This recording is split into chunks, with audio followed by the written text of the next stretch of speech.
Salam sejahtera untuk kita semua. Hari ini Senin 7 April 2025. Hari biasa pekan 5 masa Prapaskah. Kita akan merenungkan Injil Yohanes bab 8 ayat 1 sampai 11.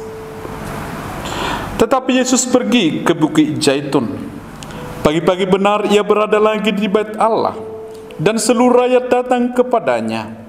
Ia duduk dan mengajar mereka. Lalu ahli-ahli Taurat dan orang-orang Farisi membawa kepadanya seorang perempuan yang kedapatan berzina.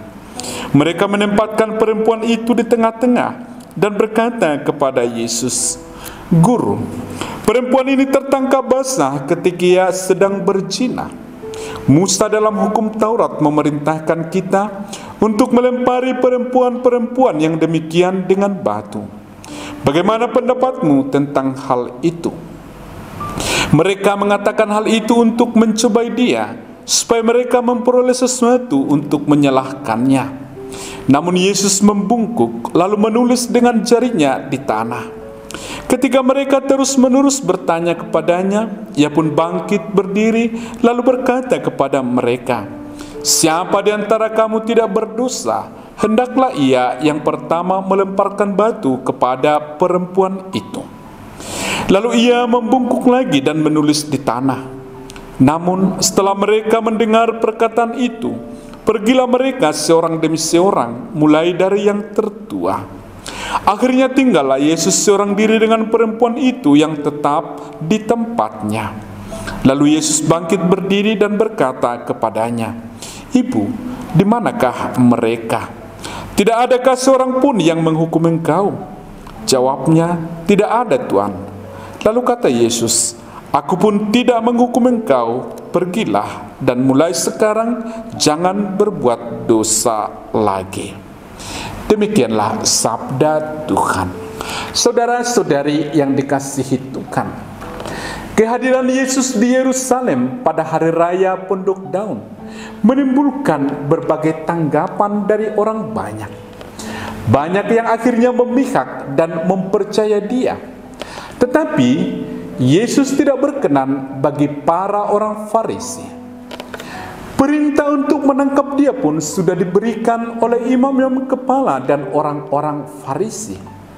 Akan tetapi, para penjaga yang diperintahkan untuk menangkapnya tidak berani menyentuh dia.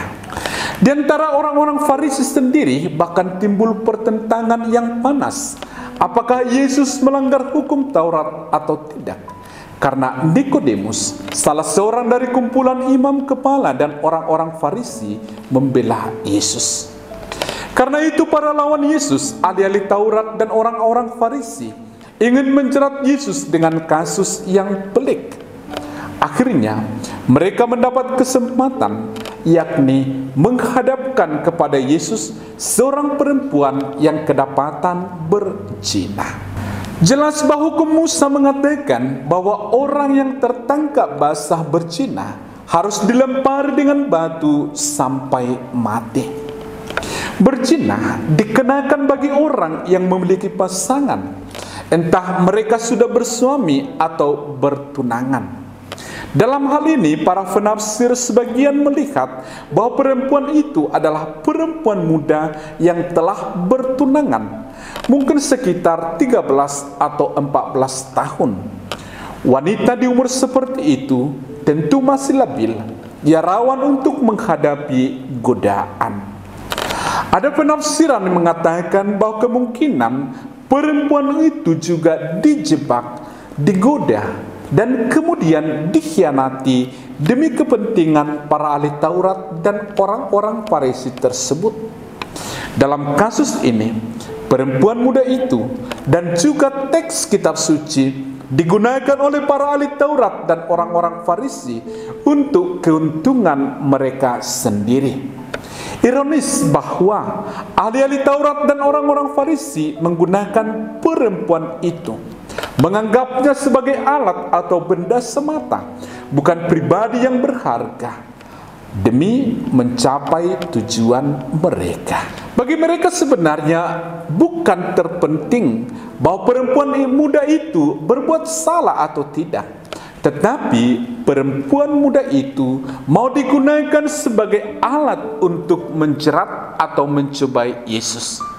Kalau Yesus mengatakan agar menghukum perempuan itu, maka Yesus akan dikatakan tidak memiliki belas kasih seperti yang diajarkannya dan merupakan penyebab kematian seorang manusia.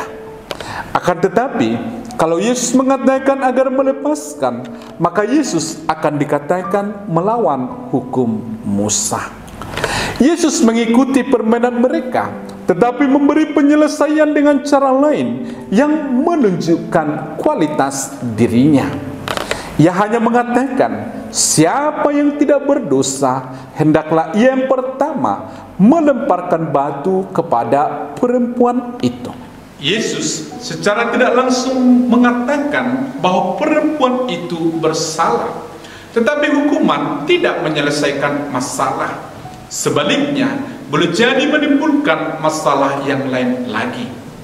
Ia mengajari dua pihak sekaligus, yakni perempuan itu dan juga orang-orang yang datang membawa perempuan itu ke hadapan Yesus. Orang-orang itu pergi satu persatu, bahkan mulai dari yang paling tua, karena menyadari keberdosaan mereka. Perempuan itu juga menyadari keberdosaannya dan juga menyadari pengampunan yang datang dari Yesus. Para saudara dan saudari yang dikasihi Tuhan, berdasarkan Injil hari ini, saya mengajak kita untuk merenungkan dan mengusahakan tiga hal, yakni yang pertama, marilah kita merenung dan menyadari bahwa kita adalah sesama satu sama lain, dan jangan pernah mempergunakan orang lain sebagai objek untuk kepentingan pribadi kita, apalagi menjebak mereka untuk kepentingan kita sendiri. Kedua, marilah kita juga jangan menggunakan teks kitab suci untuk hal-hal yang tidak tepat, seperti menyerang orang lain dan mendukung ego kita. Sabda Allah harus digunakan untuk mengarahkan kita ke hidup yang benar dan menghantar kita kepada keselamatan yang sejati, serta untuk menyadari rahmat dan belas kasih Allah yang diwartakan dan dibawa oleh Yesus. Yang ketiga, marilah kita juga sadari dan percayai bahwa Yesus datang ke dunia bukan untuk menghukum, tetapi dengan cinta kasih menyadarkan orang akan keberdosaannya, mengarahkan manusia ke jalan yang benar. Karena itu, para saudara dan saudari yang terkasih, marilah kita semakin mengasah kepekaan kita untuk mendengarkan sabdanya. Tuhan memberkati kita selalu. Amin.